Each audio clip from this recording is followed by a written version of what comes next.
It's 3:03. We were supposed to start 3 minutes ago, but we're chatting and being friendly. We might have a few people rolling in. I just wanted to say I'm going to try and leave my comments to a bare minimum because I want to sort of pave the way for our panelists to be able to talk to you because they have more to offer than I do. But I just wanted to say on behalf of the instruction committee, thank you for attending. I wanted to remind you of the work that we do. If you guys have any sort of concerns, questions, issues related to teaching or pedagogy or instruction at the college, we are there to help. So I just want to remind you all, if you have any of those issues, if you have questions, you can reach out to me or anyone on the instruction committee. So I also want to say a quick thanks to Jen Kelly, who has helped facilitate and foster these. She does good work. Any of the materials that are shared in today's panel will be posted on the Faculty Professional Development website, so we'll send out some sort of an announcement in the next couple of days, maybe next week. But then finally, I just wanted to say thank you to our three panelists. We have Drs. Snart, Poston, and Ajit Gankar joining us today. You can read about them. There are some handouts here on the table if you didn't pick these up. They have really dynamic backgrounds. They have really unique approaches to teaching, and they are here today to talk to you guys about it.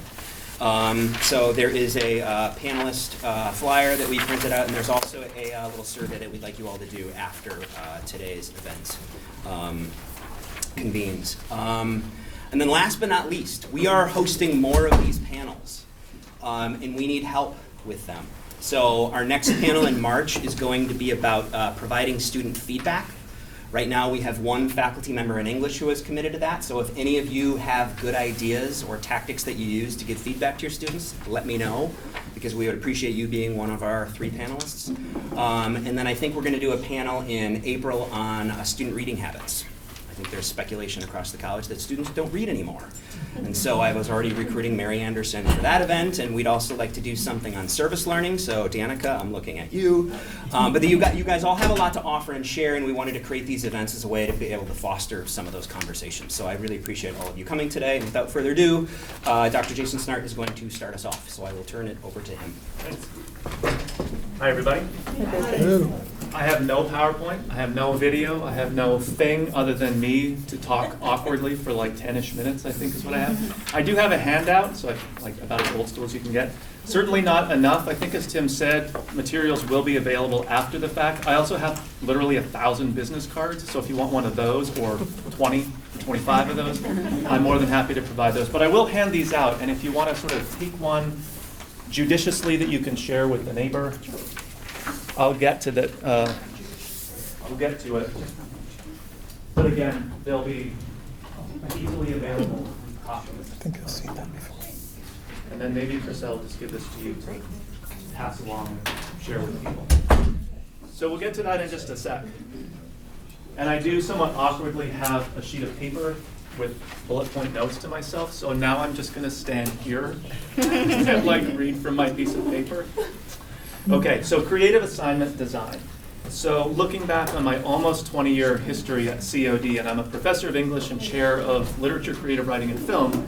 So I teach a range of composition or writing studies classes, literature, creative writing. I don't teach film, but kind of that general mix of things. My worst curricular or assignment design almost always involved losing the connection between the assignment and learning objectives. So I really lost sight of like what the purpose of assignment, assessment even really is. And I, looking back on it, I just sort of like expected students to intuitively understand why we were doing in class, what we were doing in class. But without me making that framework explicit, connecting coursework or assignments to our active course file learning objectives, students could easily feel like it was just busy work, or the purpose of what we were doing was to fill at least part of that 50-minute block and thus to get points for the class. And you may have heard versions of this from students. It's busy work, and you're like, it's not busy work, this is really important. But from their perspective, they don't have that, like, here's the course objectives, here's how I've assigned assignments. If you don't foreground that or make it explicit, then to them, that connection is not always present and there. So my biggest failing in terms of assignment design, and where I hope I'm much better now, is really making explicit that connection between those two things. So the good news is that it's led me into a lot more creative assignments, but it's also pointed me back to the learning objectives. And can we like stop recording now? Because I'm probably going to say, like, I sort of forgot that the learning objectives mattered. They were we covered them in the first day going over the syllabus, and of course they were always in the back of my mind in terms of what we were doing. But I just expected students to have that same innate knowledge of our curricular. Like, it's really hard to find stuff in curricunet.whatever, which I always forget.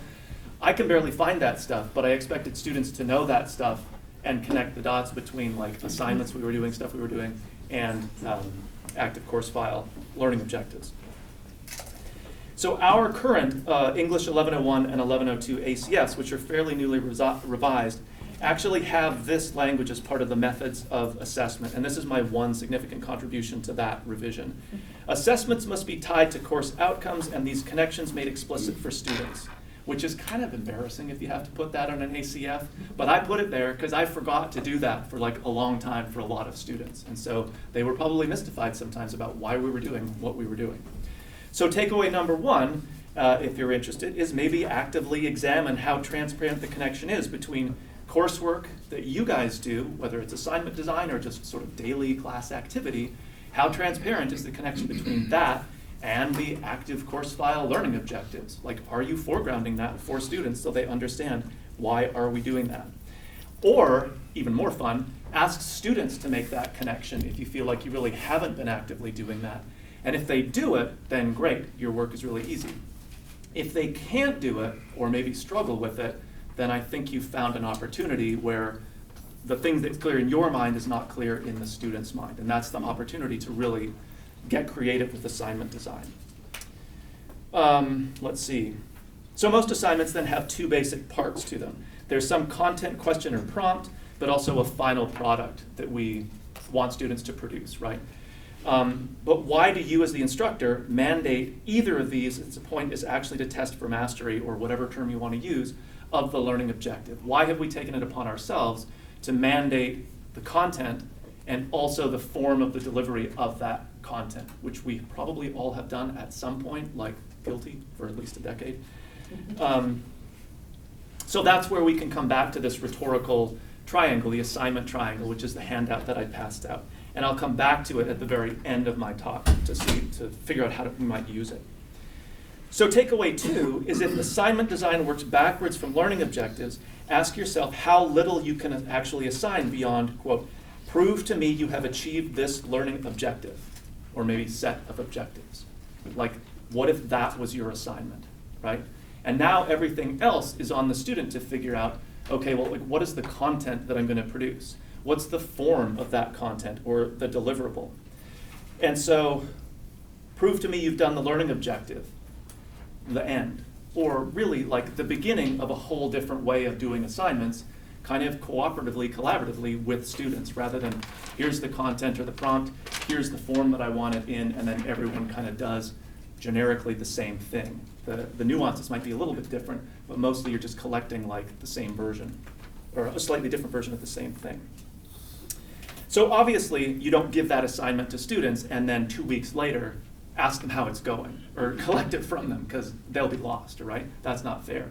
But it becomes the moment where you can begin to scaffold all of these different steps, where they think through, like, what is the learning objective? First of all, I have to really understand it.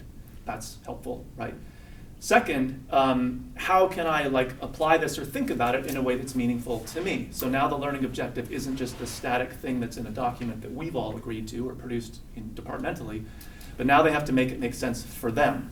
And then finally, what thing can I deliver that's going to be most appropriate for whatever rhetorical situation they're responding to, rather than just having it mandated by the instructor. Write an essay, do a PowerPoint, do a website, whatever it is. Why are we telling them to do that particular thing? Why don't they make that smart choice?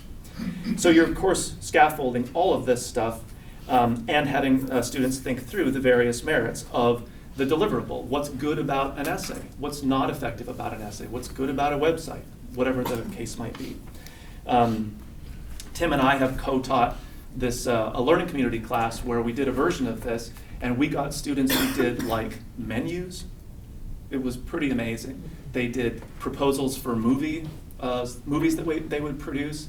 There was this whole range of really interesting things, all tied back to our learning objectives, but we didn't mandate, like, you must do a menu for a restaurant that doesn't exist that relates to this video game. Where's Tim? Thank you. Would you have thought of that? No. No, like, Jesus. A menu, what?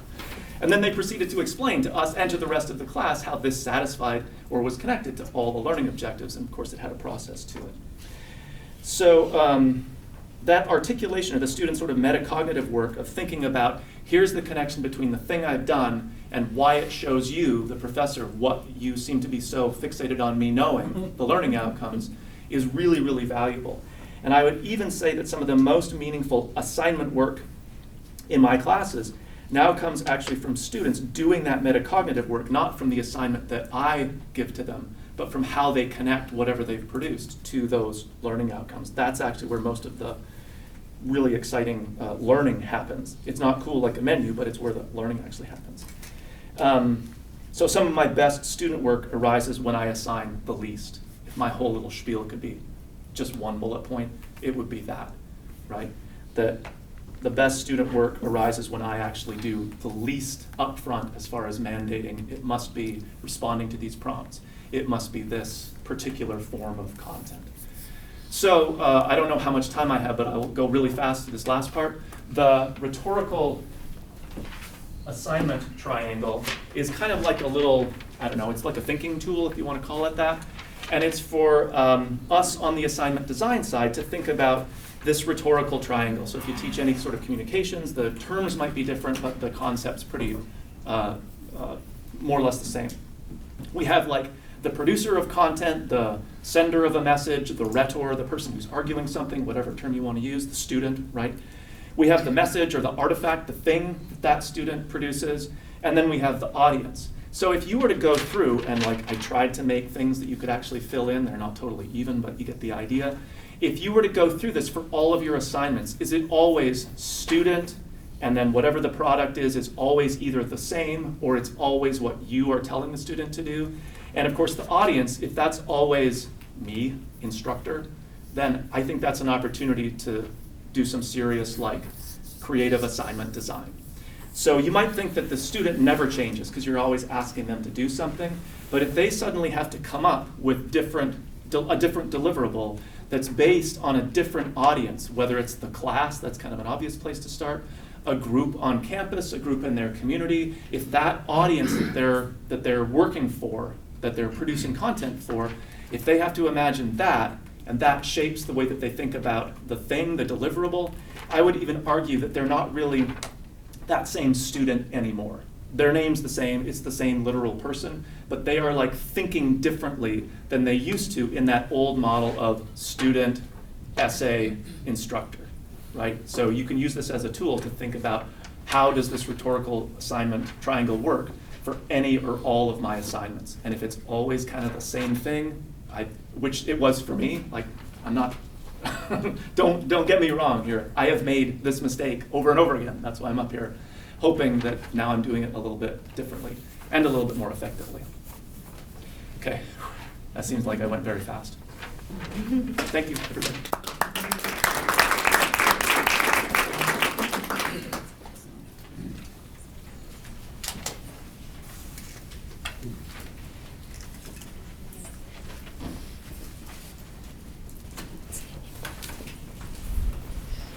Hello everybody, my name is Mia Poston and I teach in the speech department, primarily public speaking and interpersonal communication. And a lot of the stuff that I'm going to be bringing up today is about my interpersonal communication class. Public speaking is a completely different beast, and I find that I'm able to be more creative in my interpersonal class. So I'm really glad that Jason brought up the fact making mistakes. I've been teaching for about 15 years now, and I have probably created just as many horrible assignments that did not work out as I did ones that I am very proud of at the end of the day. And I think part of the way to develop good, creative, interesting assignments is to be willing to fail and then also own up to it in your class. Like saying, oh yeah, this didn't work out the way I thought it would. Sorry about that. And then pivoting. So I think being willing to make mistakes is a really great place to start. So when I develop assignments, I go at it in two ways. So what do I want them to get out of my class in general? And the first thing I want them to do is to read and apply readings to their own lives. So just like everybody else, I want them to read, but I don't want them to just read. I want them to actually use the information that I have hopefully carefully curated for them. So I try to create assignments that require close readings of carefully curated text. Even better when the readings are sexy. I use the term sexy a lot in my class because I used to use the term interesting, and I found out that our definitions of interesting can be very different. For instance, I ended up with an informative speech on the history of paper, and I was like, is that interesting? And she's like, yes. And I was like, okay. And it was not interesting whatsoever. But when I use the adjective sexy, no one would say, I want to do my speech on the history of paper. Is it sexy? No. So I use the term sexy when I'm talking about my readings. So for instance, these are some of the readings that I use in my class that get a lot of feedback. So for instance, when I teach gender socialization, we read an article called Who Farts and Who Cares? And the answer is that everyone farts and everyone cares. If it's not on Instagram, are we even dating? How swearing works, why white people don't talk about race, and just today we read an article called Inspiration Porn. So immediately my students see these titles and they're a little more excited about what we're going to read. And then the next thing is I want them to engage with people in their lives. Again, this was an interpersonal communication course, so we're talking about relationships between people in general. So I try to, again, create meaningful assignments that require interaction. I want them to engage with the people around them. I also determine what students want and need to know and tailor my assignments accordingly. So for instance, at the beginning of the semester, I ask my students what kind of situations are awkward for them interpersonally. And so I developed a lecture on how to talk to people who are grieving. So we go through what you should say to someone, what you shouldn't say to someone, and then also apologies. So we talk about bad apologies and good apologies and how to be graceful when you're apologizing. So I start with engaging text. I love my textbooks so much I would not make them buy the textbook if I didn't think it was great. But to be honest, I think all textbooks are lacking in some ways because new innovative stuff out there, they just can't come up with new editions fast enough to use this kind of stuff. So these are kind of the places where I find my supplemental information. I love podcasts so much. And I found that my students love podcasts, especially because so many of them commute, they can just have it on in their car. And so I tell them obviously not to write while they're in their car, but to take notes once they're at school. Just jot a couple things down in your notebook. That's all you need to do. So I like Freakonomics, Sporkful, stuff you should know. I love TED Talks, just like everybody else. And again, I tell them they can play them in their car. Don't watch them turn upside down. But you can listen to the audio in the same way. I love personality tests, not just like what Harry Potter house you're in. I do enjoy those too. But we do Myers-Briggs, BM Sex World Inventory, introvert, extrovert. I also am a news junkie, NPR, BBC, NY Times. Some of these articles I just find when I'm bored and going through my news. But also, I have friends send me stuff. People in the speech department send me articles all the time that often deal with what I'm doing. But I also created a Facebook page for my friends from the past, and whenever they find articles, they send them to me, and then I share them because I know a lot of speech teachers, and we're all constantly using supplemental information, and it's really, really helpful. And then also books, especially Malcolm Gladwell-esque, so they're definitely scientific, but they're not journal article-esque because it's really hard to get 19-year-olds to read that. But Malcolm Gladwell-esque stuff is really great. So I'm going to go through some of my sample assignments, and I've got a handout too, and I know I didn't make up enough. I'm going to tell you that I butchered it just to get it to fit on this page. So there is context missing from a lot of these. And so again, some of my primary goals is I want to focus on application instead of just regurgitation. So I try to veer away from multiple choice questions, stuff like that. But also because I'm asking them to do stuff, go out in the community, that kind of stuff, I tend to be very cognizant of their finances, but also their comfort level of disclosure. And so that'll become more apparent when I talk about some of my sample assignments. So when I'm going through the stuff that interests me, quite often they make references to journal articles, outside readings, that kind of thing, and I take note of them.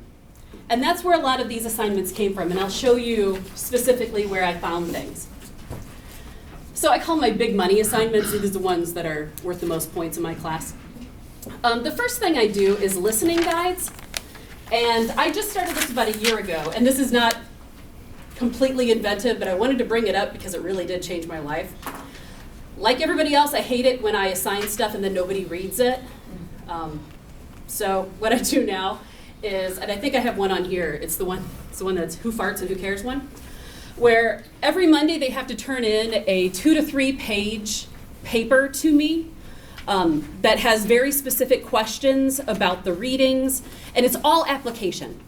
So it's not like, what did they, A, B, or C, that kind of thing. And then what's really great, because they want to get the points, and it's basically completion. I do go over it and make sure they're not just writing 3 words for everything. I'm able to actually not lecture from the textbook and have really great conversations and also do activities that I normally wouldn't have time for because they already know my stuff. And they like getting rewarded for doing the stuff that they're supposed to do. So it really works out for me with these listening guides. And so I have them, they have to do 10 out of the 12 that we have for the semester, 2 or 3 pages. And I have things like my podcast, my readings, videos, textbook, personality test are all embedded inside of my listening guides. And it really doesn't add that much work for me whatsoever, because that was my major concern. I can just go through it super fast and just see that they've written a lot, that they've actually engaged with the material. So that is my most boring assignment that has really changed how I teach. So some of the weird ones that I have. A restaurant assignment based on the Sporkful podcast. Who is this restaurant for? Sporkful goes through like cultural, how culture impacts restaurants and eating. So one of the things that they do, that I have my students do, is visit a restaurant outside of their norm, what they usually eat, and then answer the question, is this restaurant for me? And it ends up being fascinating because they have to analyze all of the nonverbal codes around them. Like, what does it mean to you if everybody else in the restaurant is speaking a different language than you are? Or what does it mean when the menu doesn't have English titles underneath?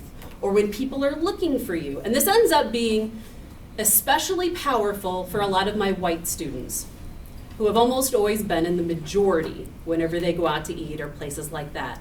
And they talk about being looked at for the first time.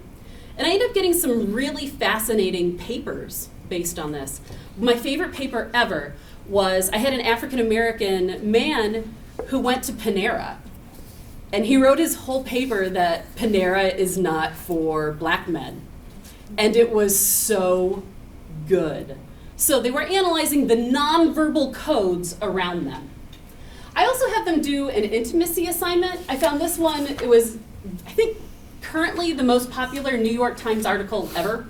And it was also cited in a book called Lust in Translation. So the first time I saw it, I just saw it in this book I was reading for fun. And it's 36 questions to make someone fall in love with you. So I have my students I don't make them fall in love. I call it my intimacy assignment, where you can create intimacy with anyone. And they have to interview someone in their life, these 36 questions. And they are really personal. It's a really great study for the construction, like looking at what a good study, how it lays out. So like the beginning tier of questions is basic stuff like, who would you want to eat lunch with if you could eat lunch with anyone? And then it goes down into another tier that's like, when was the last time you cried? And then you go down into a deeper one, like, what is the relationship with your mother? That kind of stuff. Oh, there's a good section, give 3 compliments to the person sitting next to the person you're interviewing. And that tends to be really powerful for students, especially married students, who often talk about they don't just get 2 hours, it takes about 2 hours, to sit down and stare at their partner. And how often do you just sit there and just give compliments to someone?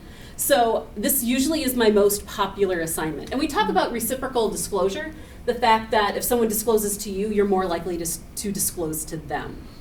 So that's another one that I found from something else that I was reading. I have my students interview 2 people in their life. What was the last time that you were listened to?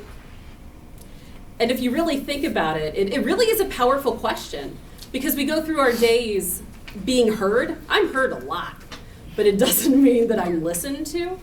And I end up with really interesting feedback from students, and it tends to be male students interviewing their moms, where they get stuff where they say that, like, my mom started crying, that no one has ever asked her how she's feeling about things, or like when people are listening.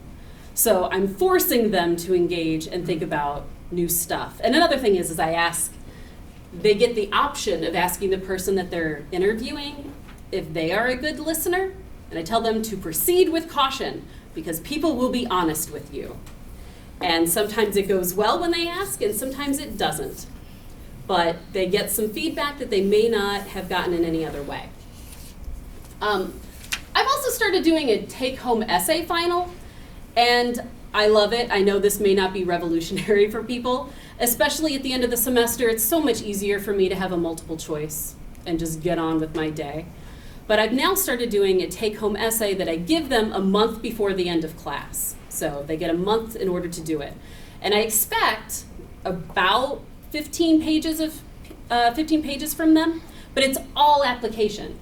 It's legit the best teaching decision I've ever made. So for instance, I teach how to apologize. And instead of just asking them, what are the 4 types of apologies? I have them, this is one of my questions. Find a celebrity who made a bad apology. Describe the situation, including the backlash. List why it was so bad using language from my lecture, and then rewrite their apology in the correct way. And I get some very insightful information from them. Like, first off, I learn about a lot of things I didn't know were major conflicts in pop culture. I'm clearly old now. I've now had to start Googling what TV shows do college students watch in order for me to update my lecture. This is when I truly felt old, and when students started asking me for Band-Aids. That's when I knew I was an old lady. So I do learn some stuff from this too. Okay, and so lastly, I want to just mention some of my baby assignments that really just go into participation points, but tend to be very fun. Oh, and I should say, for the restaurant assignment long ago, I said I was very cognizant of money. Also food allergies, things like that. Sometimes I pay. I've gone to H Mart with students before. H Mart's really awesome. And it's like a food court, Asian food court, so it could cost $5. Or if students don't want to go with me, you can just sit there and not be a jerk, because usually if you go into a restaurant and not buy anything, you're kind of a jerk. But at this food court, you can just sit and watch, that kind of thing. So I've made sure that they have opportunities, and I do tell them that if there are issues, just let me know and I'll come up with something else. Okay, so Invisible Knapsack, I'm sure that a lot of you have heard about it. So when we listen to her read her components of the Invisible Knapsack, I make them write 10 assumptions people make about you based on your age, race, sex, sexual orientation, etc. And so I tell them they have to be comfortable with reading some of those out loud in class. And I find this to be a really illuminating assignment, because students hear such diverse responses, and they are often shocked about how people live such different lives. So for instance, I had a student who was born in Kenya, and he's a lawyer. And he was talking about how he was a lawyer downtown, I should say. And he talked about in his Invisible Knapsack that I think it was like 15% of the time when he is walking up with his client, the judge will talk to him like he is the criminal. They will presume that because he is a black man at a court, and they will talk to him like he is the accused, and he has to say, oh, no, judge, I'm actually the lawyer here, even though he's wearing a full suit. And so my students, I mean, it's really illuminating to hear that from other people in the class. So I really enjoy being able to share that with them. And then the last one that I wanted to bring up. The book Snoop by Sam Gosling is another book I read based on an NPR recommendation, to be honest. And what it is they take a picture of their bedroom or car, and they send it to me, and I put it in a PowerPoint. And we all try to guess their personality. We don't guess who the person is the first time we do it, but we're like, oh yeah, that person has like all sorts of muted colors in their room. They're clearly an introvert. Or, you know, they've got a picture of that kitten hanging onto a tree saying, hang on, it'll be okay. So we presume it's a woman's room or something like that. And what we find out is that we're almost always completely wrong. Like the judgments we make about people are so incorrect. And then it's really fun at the very end being like, oh no, that was my room. I didn't know you like dragons. I like dragons too. That kind of thing. So I do point out with this one is that I make it very optional because I've had students in the past who don't have a stable home situation, car, or anything like that. And we just don't, it doesn't end up being a big deal because they email it to me and not everybody's gonna have one. And sometimes people forget to do it anyway and it's not a socioeconomic status issue. So my philosophy of creating assignments is to first figure out what I need in my class to make it entertaining and then also to make it very applicable. And if it's fun, that's even better. So, thank you very much.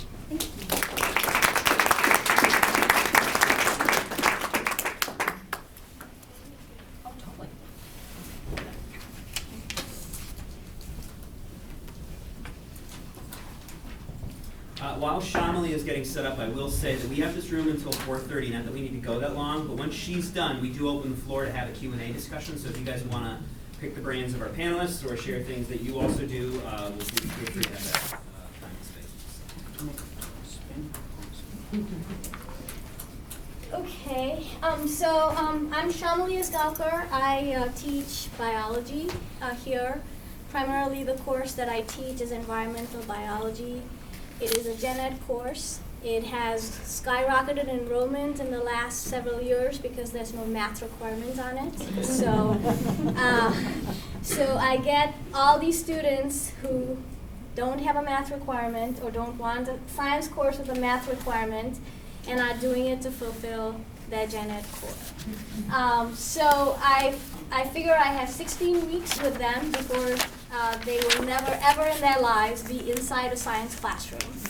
And I have 16 weeks to make science matter to them, and particularly make environmental science matter to them. So I sort of approach my entire course as sort of educating for action.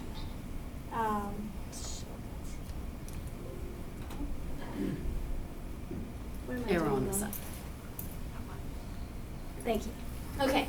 So what do I mean by educating for action? I sort of have a framework for how I think about this, and there are sort of 4 aspects to it. This approach to me has sort of largely been informed by the work of David Orr. David Orr was a person who taught environmental science at Oberlin College, and he talked a lot about the importance of environmental education in a way that all education should be environmental if you think about the fact that we live on this planet. And so from that and from other readings, I sort of have said, like, here are the 4 things I really want my students to leave with at the end of the semester. That what I am teaching them should be about sustainability so that they can understand what these ecological principles are and how to apply them. What I want also is education for responsibility, that whenever they're in college and they're learning stuff, that with this knowledge comes the responsibility to see that knowledge being used well. I also have this sort of focus on critical literacy, which is sort of understanding this notion of knowing your place in the world and knowing your place within the context of the social, economic, political, other kinds of structures that we all live in. And then the last aspect of it is that civic engagement, that recognition that we are members of both the local as well as global communities, and that it is our responsibility to work well within the context of these communities. So in order to kind of accomplish this, I do two main kinds of things. This is a lab science course, so one way in which I accomplish these things is through the lab assignments that we do. And the lab assignments are a variety of different types. One kind of lab assignment that we do a lot of are audits. So the students are calculating their own personal water use. They are sort of exploring how they personally contribute to water pollution. They're measuring their energy use and calculating their carbon footprints. They are sort of keeping track of all the food that they eat. They go out and they analyze the grocery stores at which their families shop at. So those are kind of all the audits of the ways in which you interact with the world and the ways in which we have connections to things that relate to sustainability in ways that we may or may not have thought about. I also take the students on a lot of field trips. We go to sewage treatment plants, we go to landfills, we go to farms, and sometimes the responses are to field trips. Sometimes I ask them to go to do field trips on their own. And then some of the labs are sort of design challenges where they might have to design something to solve a problem. Like, can we design a better transportation plan for the Chicago metro area? Can we design a sustainable city? Can we look at a local sustainability issue and resolve it? So some of those have to do with that. So I'm going to just give you a couple of examples of how these lab assignments might play out and how then the students are doing the reflection pieces that are going with it. So in the lab assignment, that is the food audit, they have to keep track of everything they eat for about 4 days. They have to keep a measure of all the calories, and then they have to factor out how many of those calories come from plant sources, how many of them come from animal sources.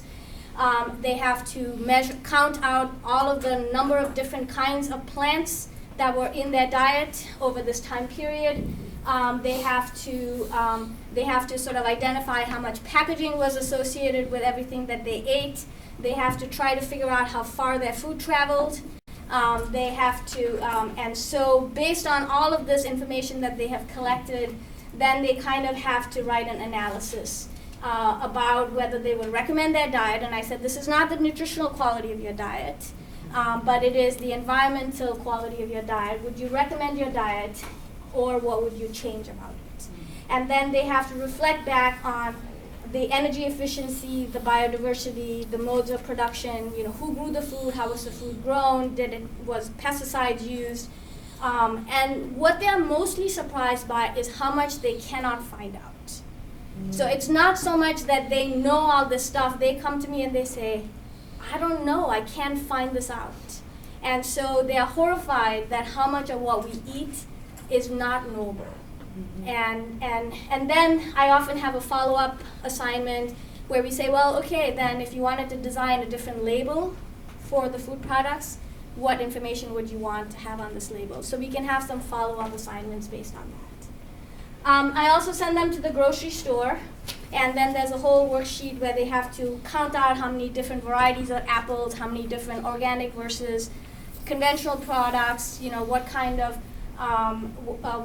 of marketing that grocery store is saying. I have them compare price points for like 2 kinds of bread with 2 different claims, right? Whatever the claims are, marketing claims, and just look at the price differences and stuff. And then they similarly have to write something about the marketplace. And I kind of ask them to analyze whether the marketplace is really allowing them to be a responsible eater or not, and to have the evidence from what they have studied about whether they can say, how is the marketplace allowing me to be a responsible eater or not allowing me to be a responsible eater. So those are some of the lab assignments. Then one example of the sort of local sustainability challenges, there is this international document that's called the Earth Charter. It was a follow-up, if you will, to the Declaration for Human Rights. Because the Declaration for Human Rights is really a document about human rights, like the things that people should be entitled to. The Earth Charter came a little bit later in the 1990s, and it's a document of human responsibility. So it really says, yes, all these human rights are important and valid, but along with all those rights, there are a whole set of human responsibilities.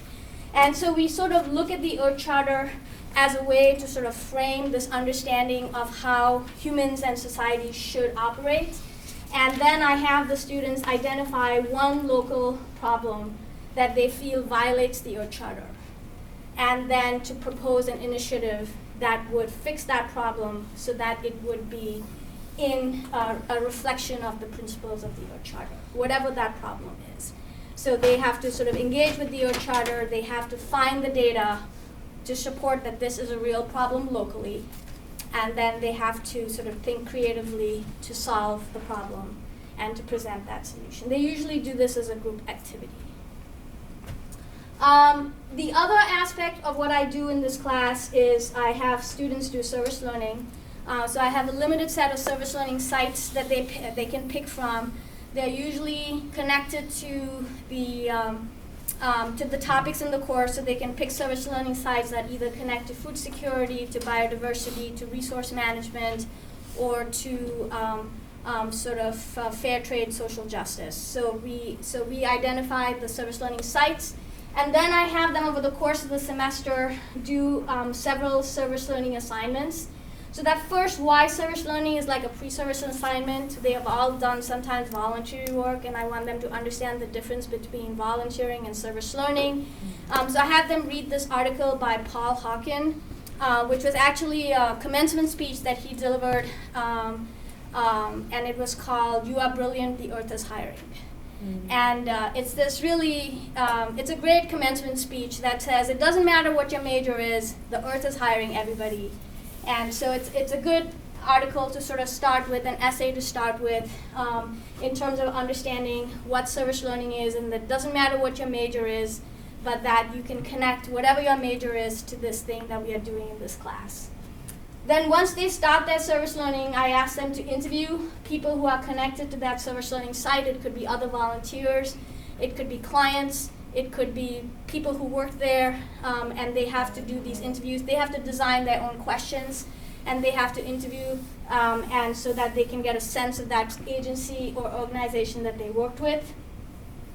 I have a discussion board then, and I'll show you the discussion board.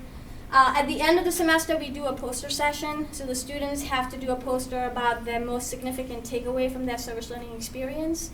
And then I bring food in, and we kind of do it as a poster session at the end of the semester. And then they also have to write like a final analysis of the entire experience. So the service learning discussion board that I post to the students basically has them define these three terms: community, citizenship, and service. And I tell them to use their own definitions, not anything they find in a dictionary, but think how would they define it, and how would they define it based on their service learning experience. And then I have them answer that question: do you think membership in a community necessarily includes obligation to serve others? And then they have to read, because it's in a discussion board, they have to read other people's responses and at least engage with 2 or 3 other students in the class. So this is something that they do like halfway through the service learning experience. And then the final sort of analysis and reflection that I have them do on their service learning experience, I sort of divide it into these 3 parts: the sort of the what, the so what, and the now what, right? So the what is like they have to describe what their service learning experience is to somebody who was not part of it, like that would be me, right? Then they have to actually connect the experience to the class, right? I've told them that the whole point of doing the service learning is because it connects to class content. And I tell them to explicitly pick things out of the textbook with chapter, page number, so that they can say, here's the concept in the textbook, and here is how I saw it in operation in my service learning experience. And then the last one is sort of a connection to what I call the connection to the past and the future, which is I asked them to think back to that first assignment where they wrote about and reflected on Paul Hawken. Do they agree with him now, right? And does this service learning experience help them to think about how this might impact whatever they're going to do in the future? I think that's it. Yes, that's it. So, so that's basically what I do in my class.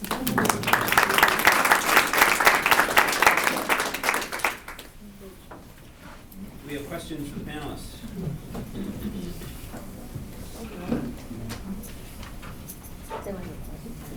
Where's Jason? Jason, Away over standing there. back here. Oh, You might want to go back to the front. When you use this, do you use it for yourself? Yeah. Okay, so you're just using the when you're in the design phase? Okay. That's cool.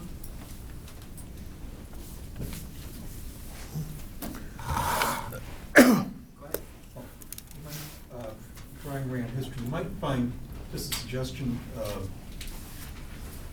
sometimes I like to listen to the consulates in the Chicago area, and I love freebies, because some of the consulates might have cultural material available which you could actually use for class. Like, for instance, when I taught Western Civ books, I found sometimes, like I went to the Italian consulate, they had certain cultural packets showing illustrations, like of maybe the Colosseum, whatever, which I could find useful for my class. And so you might be surprised how local consulates might be a valuable source for freebies.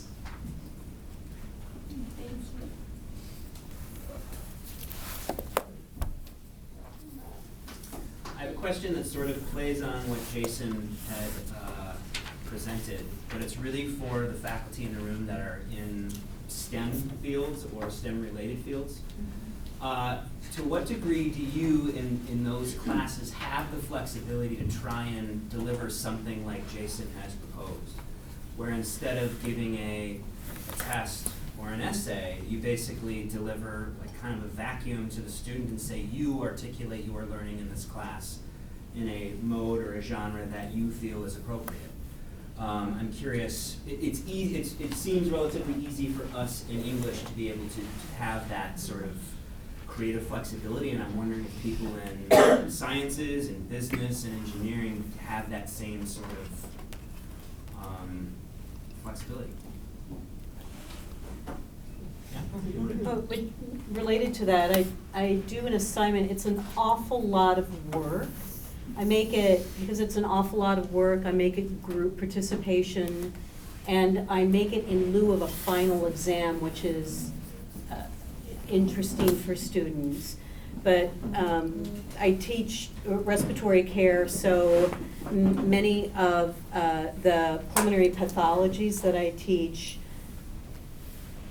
what the assignment is that the group has to come together and they can't tell the class what the diagnosis is, but they take a patient that would enter through either the ED or a primary care physician, and that's how they introduce that patient to the class. And then through symptoms, you order lab tests, you order imaging tests, and as those results get revealed, you begin to create a differential diagnosis and then come up with a diagnosis. Once a diagnosis is determined, then the group has to be responsible for patient education and family education. So it actually does try to put all of the objectives for patient care, like how as a respiratory therapist, how are we identifying our patients, what are we doing for to support our patients.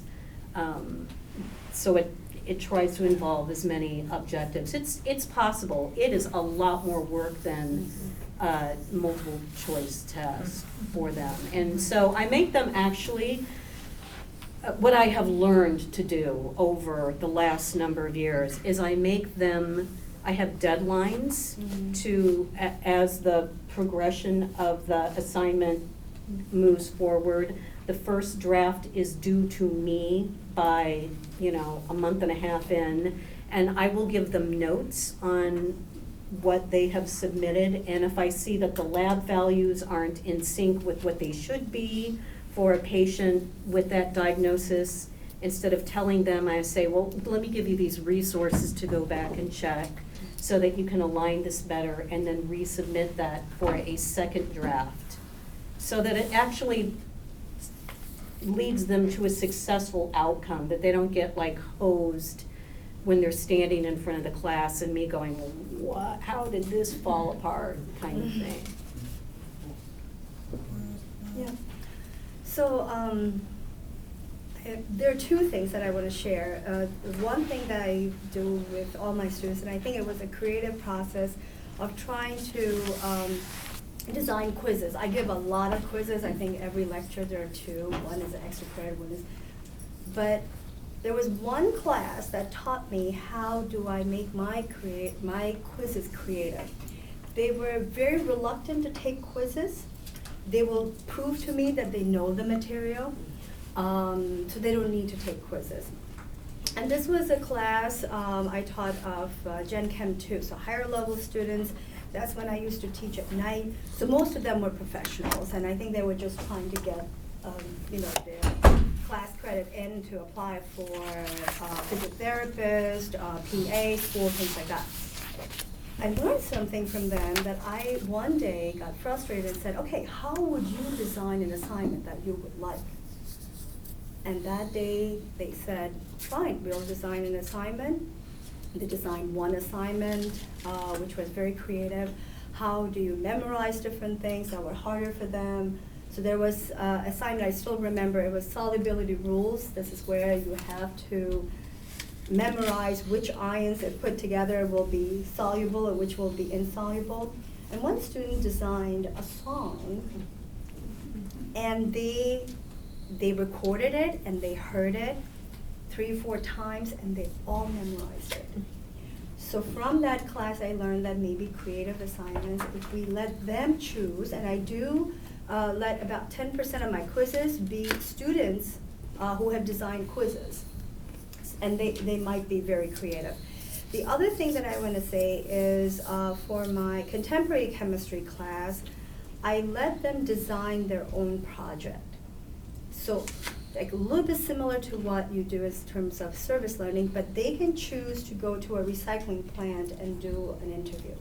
They can actually write about air pollution by going to EPA and visiting what the different standards are or what the changes are. There was one student who actually went to the zoo to talk about waste management. So that's one creative assignment. And I think I learned, I agree that it is hard sometimes, but when we open our minds and we let our students open their mind, there's a lot of creative stuff that comes out. And I do appreciate the presentation. I can take some notes there too. I know in the nursing program, rather than having multiple choice tests that require a single right answer, they now need to provide students with the opportunities to learn by case studies. All of the multiple choice answers, correct answers that you need go into getting the correct answer or the explaining what you would do in a case study. So sort of like what you were talking, rather than just a question, you've got a scenario that has a lot of information in it. The student has to analyze the information and decide what to do. And Maureen Waller is always saying the big question is what would a nurse do? Because it's not what would a doctor do or what would someone else do, but what is the nurse's responsibility? So I thought that was an interesting change in the way their curriculum has evolved from moving towards a case study to be the basis for testing knowledge. Also, the concept, we're our concept-based program now, which is fairly new, and the students don't memorize like we had to when we were in nursing school, and it's kind of hard in the beginning because it's sort of boring to them, but it's if they understand the concept, they could take it across the whole lifespan, like whichever disease they're facing or whatever. So, in architecture, the majority of our classes have sequences, and one class builds on another. And so as I'm listening to these ideas, I was thinking about, if students created their own assignment, the challenge of making sure a skill that was less than a learning outcome or learning objective of the course, but that was fundamental, was being properly covered to give them the preparation that they need for the more advanced class. But I just had this thought, and so I wonder if anybody has done anything like this. I've got an advanced class this semester, and so I'm constantly referring to, we covered this in the previous class, nobody ever remembers it, and so I'm thinking about, what if I have them write the assignment for the previous class that might have done a better job of helping them master something than what they had? Have you ever done it like that, where they're writing for their younger self? That's the philosophy of the Montessori school system, right? Yeah. Yeah, Where like yeah. students Yeah. are teaching people Yeah. behind to be Mhm. reify the learning, so. Sounds like a good idea.